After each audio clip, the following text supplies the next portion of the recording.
मेहरारू के मरद प्रदेश जाए लागल प्रमोद लाल यादव जी। मेहरारू कहे लगल कहाँ जात हुआ, मरद कहे लगल कमाए जात है। कलश कहाँ जात हुआ, कलश कलकतिया जात है। कलश के मुझो सो तू बम्बई चल जा ना बोल, दिल्ली चल जा ना बोल, कलकतिया के नाम है हमार सिंह से चला कहत बा। और हमारे जानी जा कमाए कलकतिया राजा,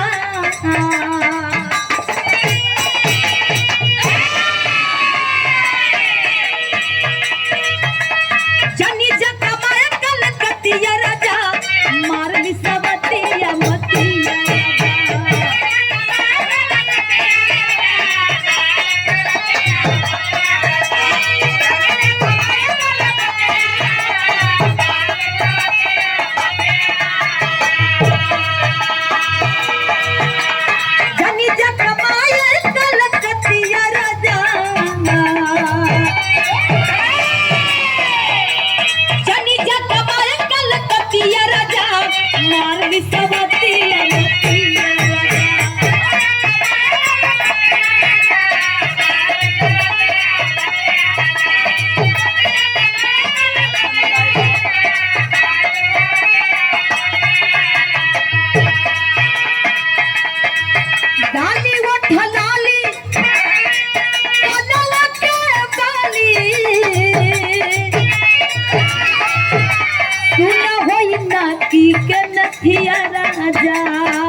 जात हुआ ना कमाए।